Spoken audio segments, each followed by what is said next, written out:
ইরানের president Raisi, পররাষ্ট্রমন্ত্রী সহ তার সফরসঙ্গী সবাই নিহত হয়েছে হেলিকপ্টার দুর্ঘটনায়। সে খবর নিশ্চয়ই পেয়েছেন। এখন প্রশ্ন হলো যে রাইসির এই জায়গাটি কে পূরণ করবে, কিভাবে তার জায়গায় অন্য কে এসে দায়িত্বটা সম্পন্ন করবেন, সেটি নিয়ে ইতিমধ্যে আলাপ আলোচনা শুরু হয়ে গেছে। আল জাজিরা একটি রিপোর্ট করেছে যে কে এই মোহাম্মদ মকবার, তিনি কি ইরানের পরবর্তী কাণ্ডারি? কে হবে পরবর্তী কাণ্ডারি? যদিও ইরানের প্রধান যে ধর্মীয় নেতা তিনি নির্ধারণ করবেন, কিন্তু তার নামটি গতকাল থেকেই কিন্তু সামনে চলে এসছে। এখানে খবরে বলা হচ্ছে যে ইরানের নাম প্রকাশে অনিচ্ছুক দায়িত্বশীল এক কর্মকর্তার বরাতে জানানো হয়েছে যে ইতিমধ্যে পররাষ্ট্রমন্ত্রী প্রেসিডেন্ট নিহত হয়েছে। ইরানের বিভিন্ন গণমাধ্যমেও রাইসি নিহত হওয়ার খবর প্রকাশিত হয়েছে, তবে আনুষ্ঠানিকভাবে এখনো পর্যন্ত ইরান ঘোষণা করেনি। এই ঘটনায় গুরুত্বপূর্ণ দুটি প্রশ্ন এখন সামনে এসেছে। প্রথমত, ইরানের রাজনীতিতে কি হবে? দ্বিতীয়ত, পরবর্তী প্রেসিডেন্ট কি হবে? নিয়ম অনুযায়ী 50 দিনের মধ্যে এই নির্বাচন হতে হবে এবং প্রেসিডেন্ট যিনি হবেন নির্বাচিত প্রেসিডেন্ট, তো এই 50 দিনের মধ্যে কি নির্বাচন করা সম্ভব হবে তাদের সংবিধান অনুযায়ী? আর এই সময় কে দায়িত্ব পালন করবেন? এই কারণেই ওই মকবারের নামটি এসছে। এখানে বলা হচ্ছে গুরুত্বপূর্ণ দুটি প্রশ্ন, যে ইরানের রাজনীতিতে কি হবে, দ্বিতীয়ত পরবর্তী প্রেসিডেন্ট কে হবে। উত্তর খুঁজতে গিয়ে যে নাম সবার আগে উচ্চারিত হচ্ছে তিনি হচ্ছেন মোহাম্মদ মকবার। তিনি বর্তমান ভাইস প্রেসিডেন্ট ইরানের। ইরানের সংবিধানে বলা হচ্ছে ক্ষমতাসীন প্রেসিডেন্ট মারা গেলে বা কোনো কারণে দায়িত্ব পালনে অক্ষম না হলে রাষ্ট্র পরিচালনার দায়িত্ব নেবেন ভাইস প্রেসিডেন্ট। পরবর্তী 50 দিনের মধ্যে নতুন নির্বাচনের আয়োজন করতে হবে এবং নতুন প্রেসিডেন্ট বেছে নিতে হবে। নির্বাচন না হওয়া পর্যন্ত প্রেসিডেন্টের দায়িত্ব সামলাবেন ভাইস প্রেসিডেন্ট।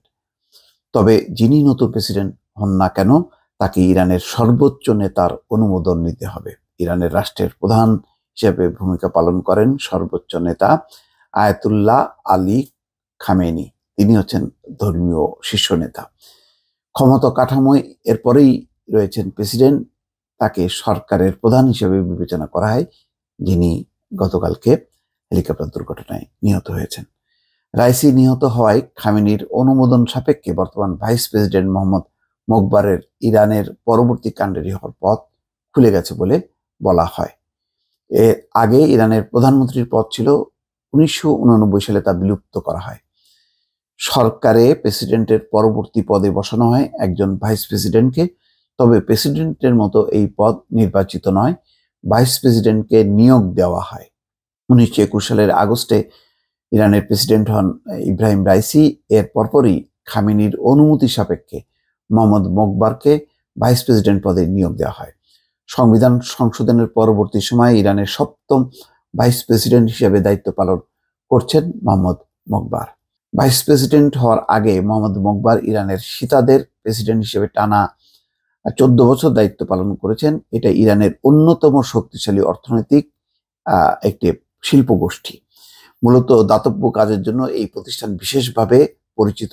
সর্বোচ্চ নেতার সরাসরি তত্ত্বাবধানে এটি পরিচালিত হয়। মোহাম্মদ মকবারের নজরদারিতে সিদাত করোনার নিজস্ব টিকা কোভিরান বারেকাত তৈরির কাজ এগিয়ে নিয়েছিল, যদিও এই টিকার কার্যকারিতা নিয়ে প্রশ্ন রয়ে গেছে। বিভিন্ন প্রতিবেদনে জানা গেছে এই টিকা নেওয়ার পর অনেকেই জটিল পার্শ্ব প্রতিক্রিয়ায় ভুগেছেন। একসময় ইরানের খুজেস্তান প্রদেশের গভর্নর ছিলেন মোহাম্মদ মকবার। গতকাল রোববার আজারবাইজানের সীমান্তবর্তী এলাকায় দুই দেশের যৌথভাবে নির্মিত একটি বাঁধ উদ্বোধন করতে যান প্রেসিডেন্ট রাইসি। সেখানে আজারবাইজানের প্রেসিডেন্ট ইলহাম ওলিয়েভও ছিলেন।